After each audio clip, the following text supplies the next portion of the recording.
ilmu agama akan mengawasi kita. Sebelum makan, sebelum minum, sebelum berteman, sebelum mencari pendapatan, maka ilmu agama akan berbicara dengan kita. Ini boleh atau ini tidak boleh.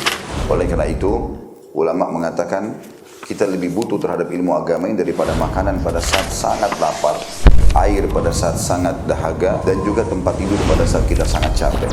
Ghazwa TV, media dakwah masa kini. Innal hamdalillah nahmaduhu wa nasta'inuhu wa nastaghfiruh wa na'udzu billahi min sururi anfusina wa min sayyiati a'malina. May yahdihillahu fala mudilla lahu wa may yudlil fala hadiya lahu. Ashhadu an la ilaha illallah wa ashhadu anna Muhammadan 'abduhu wa rasuluhu. La nabiyya wa la rasula ba'dahu. يا أيها الحاضرون فقد قال الله تعالى في كتابه الكريم يا أيها الذين آمنوا اتقوا الله حق تقاته ولا تموتن إلا وأنتم مسلمون وقال يا أيها الناس اتقوا ربكم الذي خلقكم من نفس واحدة وخلق منها زوجها وبث منهما رجالا كثيرا ونساء واتقوا الله الذي تساءلون به والأرحام إن الله كان عليكم رقيبا وقال يا أيها الذين آمنوا اتقوا الله وقولوا قولا سديدا يصلح لكم أعمالكم ويغفر لكم ذنوبكم ومن يطع الله ورسوله فقد فاز فوزا عظيما. أما بعد فإن أحسن الكلام كلام الله وخير الهدي هدي محمد صلى الله عليه وسلم وشر الأمور محدثاتها وكل محدثة بدعة وكل بدعة ضلالة وكل ضلالة في النار. Hadirin rahimani wa rahimakumullah. Sebelum kita masuk ke inti dari pembahasan, dalam kesempatan yang berbahagia ini, marilah kita sejenak menyamakan persepsi kita, cara pandang kita. Mungkin di antara kita banyak yang membawa sudut pandang dari keadaan kita masing-masing. Ada di antara kita yang sudah berumur, ada pula yang masih muda, ada pula yang masih anak-anak. Oleh sebab itu, sudut pandang kita mungkin akan berbeda-beda. Mungkin akan ada 1001 sudut pandang yang ada di tempat ini. Marilah sejenak kita kerucutkan sudut pandang kita ini di satu sudut pandang yang tidak seorang pun dari kita akan mengingkarinya. Kita coba tanyakan diri kita sendiri, pernahkah sebelum masa ini kita belum ada? Kita belum dilahirkan oleh ibu kita. Lalu setelah itu ibu kita melahirkan kita dan kita ada di dunia ini. Pasti jawabannya ya, pernah dulu kita tidak ada. Atau pertanyaan, apakah dulu ketika kita dilahirkan oleh ibu kita, kita memilih rahim ibu kita? Jawabannya tidak. Lalu tubuh yang sekarang kita pakai, yang sekarang kita gunakan sampai dewasa atau sampai remaja, pernahkah kita memilihnya? Jawabannya juga tidak. Semua ini terjadi di luar campur tangan kita, di luar dari rencana kita. Dan di sini Allah Subhanahu wa taala mengetuk kita untuk berfikir, merenungi ayat-ayat Allah Subhanahu wa taala dalam kehidupan kita sehari-hari. Allah Subhanahu wa taala di dalam Quranul Karim menyinggung hal ini. Allah berfirman, "Am khuliqu min ghairi syai'in am humul khaliqun."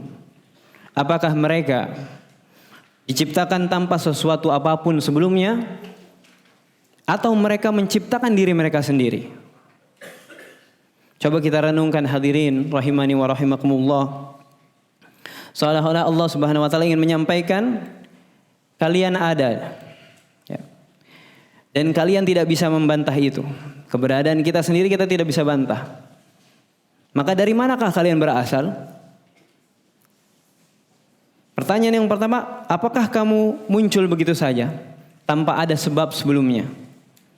tanpa ada yang menciptakan. Pasti akal orang yang sehat atau akal sehat kita akan menjawab tidak mungkin seseorang muncul begitu saja. Lalu pertanyaan di dalam ayat potongan yang kedua, ataukah kamu yang menciptakan diri kamu sendiri? Pertanyaan ini lebih tidak masuk akal lagi. Maka jawaban yang pasti adalah jawaban bahwasanya sebenarnya hal ini sudah ada dalam diri kita. Bahwasanya ada yang menciptakan kita, ada yang mengatur kehidupan kita, ada yang memiliki kita, sebagaimana yang Allah sebutkan dalam ayatnya, fitratullahi allati fataran nasa 'alaiha. Inilah fitrah Allah, keadaan dasar yang Allah ciptakan manusia di atasnya. Keadaan dasar di mana manusia mengakui bahwasanya dia diciptakan, dia hamba dari Allah Azza wa Jalla, dan dia bergantung pada Allah Subhanahu wa taala As-Samad. Dari sini kita dapat lebih mudah untuk memahami bagaimana orang-orang saleh, orang-orang yang Allah pilih, mereka bisa mengorbankan sesuatu yang kita anggap mustahil. Pengorbanan total. Tindakan yang mungkin secara akal kita tidak bisa kita jamah. Tapi bukan berarti hal itu tidak bisa kita jamah dan menjadi tidak masuk akal.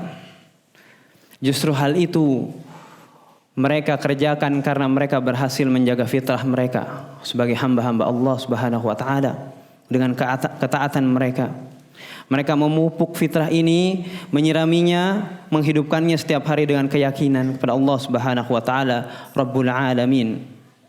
Maka ketika ujian datang, ketika perintah Allah turun, ketika saatnya untuk berkurban tiba, tidak ada guncangan di dalam hati mereka. Karena hati yang sudah akrab, yang mengakui bahwa dirinya adalah hamba Allah, tidak akan kaget ketika Allah Subhanahu wa taala meminta sesuatu dari dirinya. Karena sudah selayaknya pemilik meminta apa yang ia miliki. Dan itulah Allah Subhanahu wa taala. Kita berkaca dari kisah Nabiullah Ibrahim, seorang ayah yang sudah begitu lama menunggu-nunggu seorang anak, yang akhirnya Allah berikan dengan kehadiran Nabi Ismail alaihi salam. Tentu saja cinta Nabi Ibrahim, kasih sayangnya kepada Ismail begitu besar, tanpa perlu kita ragukan. Sampai datanglah sebuah perintah untuk menyembelih anaknya sendiri. Bahkan percakapannya Allah rekam di dalam Al-Quranul Karim. Ibrahim berkata kepada anaknya, "Ya bunai, inni ara fil manami anni azbahuk." Wahai anakku, aku melihat dalam mimpiku bahwa aku menyembelihmu. Dua orang, Ismail dan Ibrahim alaihi wassalam, adalah nabi dan rasul. Maka mereka tahu bahwasanya al-manam atau mimpi yang datang kepada seorang nabi adalah salah satu bentuk wahyu. Maka ketika disampaikan oleh Ibrahim bahwasanya dia melihat di mimpi, artinya ini perintah dari Allah Subhanahu wa taala. Ibrahim dengan begitu sabarnya beliau menyampaikan kepada anaknya.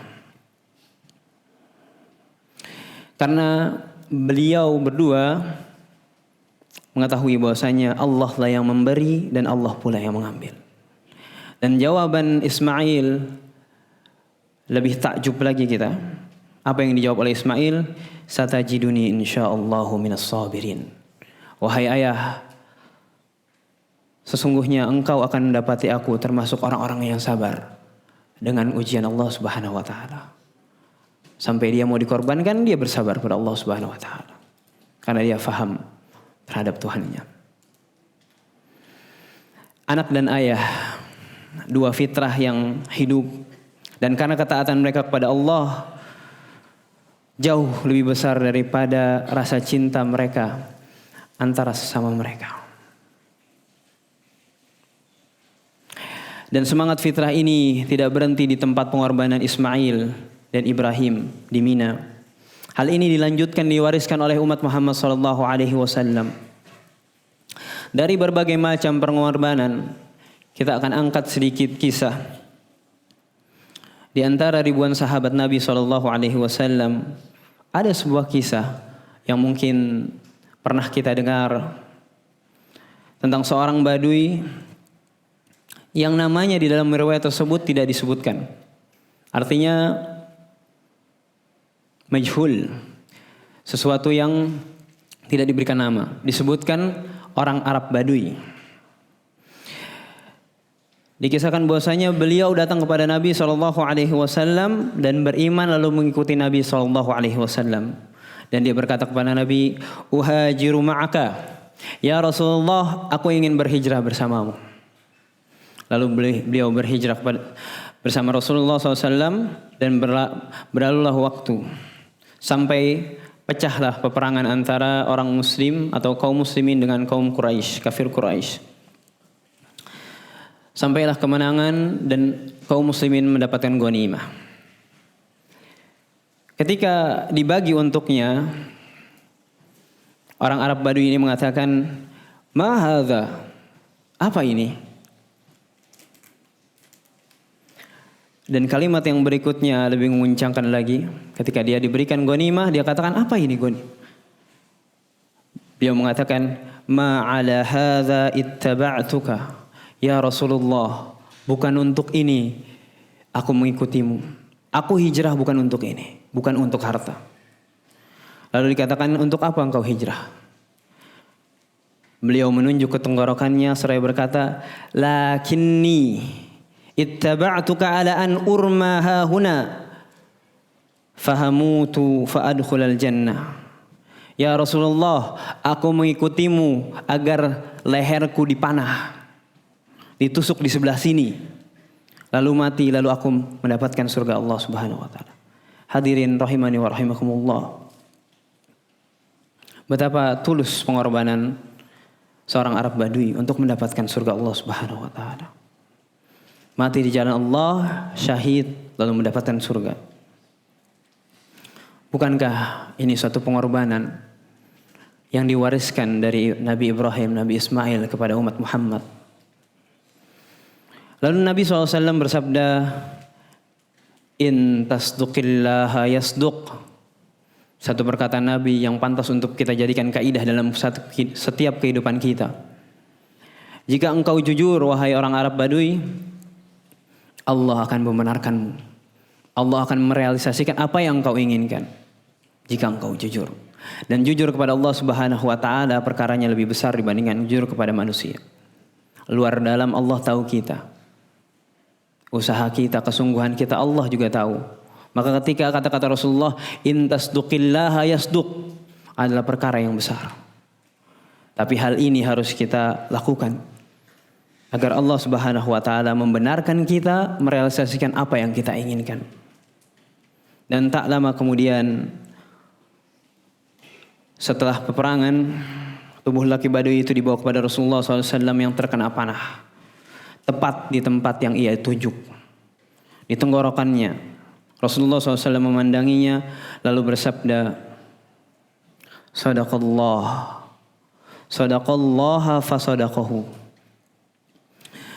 Orang ini jujur kepada Allah Subhanahu wa taala. Dia bersungguh-sungguh dengan apa yang ia katakan, maka Allah membenarkannya. Allah mengabulkan permintaannya untuk syahid di posisi yang dia inginkan, di tempat yang ia inginkan. Lalu Rasulullah SAW melakukan satu hal yang luar biasa bagi seorang muslim, yang mungkin tidak setiap muslim bahkan di zaman Nabi SAW mendapatkannya. Beliau melepas jubah beliau dan dengan tangan beliau sendiri beliau mengkafani laki Badui tersebut yang kita belum tahu namanya. Kemudian beliau berdiri dan mensolatinya dan mengangkat kedua tangan berdoa. "Allahumma hadza 'abduk." Ya Allah, ini hambamu. Kharaja muhajiran fi sabilik. Dia keluar untuk hijrah kepadamu di jalanmu. Faqutila syahidan. Maka dia terbunuh dalam keadaan syahid. Ana syahidun ala dzalik. Dan aku Muhammad sallallahu alaihi wasallam adalah saksi atas hal itu. Siapa sebaik-baik saksi di muka bumi selain Nabi Muhammad sallallahu alaihi wasallam? Hadirin rahimani wa rahimakumullah. Orang-orang yang telah kita sebutkan adalah orang-orang yang menghidupkan fitrahnya. Fitrah penghambaan kepada Allah Subhanahu wa taala. Fitrah bahwasanya kita membutuhkan Allah Subhanahu wa taala. Maka kesungguhan mereka tidak tergoyahkan. Dan Allah menepati janjinya, in tasduqillaha yasduq. Jika kita jujur kepada Allah Subhanahu wa taala, Allah akan membenarkan apa yang kita inginkan. Persis seperti apa yang dia minta, persis seperti apa yang dia tunjuk. Kisah 14 abad ini di zaman sahabat mungkin agak jauh waktunya dari zaman kita. Tapi jangan biarkan itu menjadi celah supaya kita merasa jauh dari kisah itu. Hal-hal ini juga bisa terjadi kepada kita. Karena pada hakikatnya kita juga sedang melakukan peperangan antara hawa nafsu kita, godaan setan, dan rayuan-rayuan untuk bermaksiat. Beliau sallallahu alaihi wasallam mengatakan in tasduqillaha yasduq juga kepada kita. Jika kita jujur kepada Allah Subhanahu wa taala dengan keinginan baik kita, Allah akan membenarkannya. Hadirin rahimani wa rahimakumullah. Di antara kita mungkin ada yang sedang berjuang untuk mendidik anak keturunannya untuk menjadi anak-anak yang saleh, menjadi investasi dunia dan akhirat kita, untuk membantu kita nantinya di saat kita tua ataupun ketika kita di akhirat.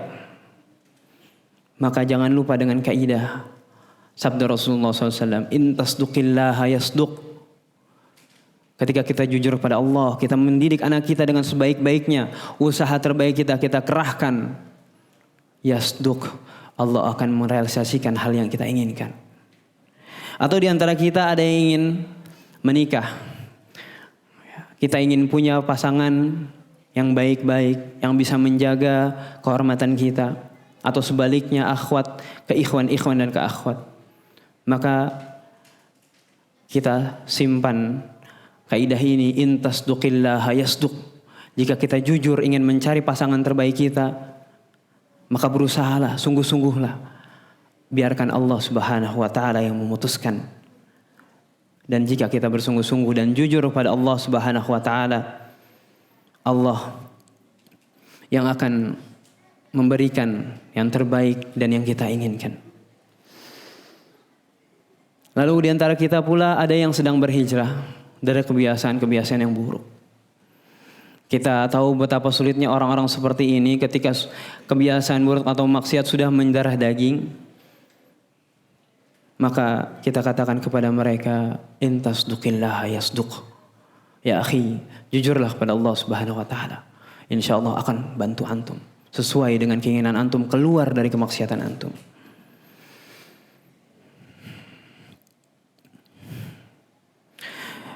Kejujuran yang tergambar dari kesungguhan kita.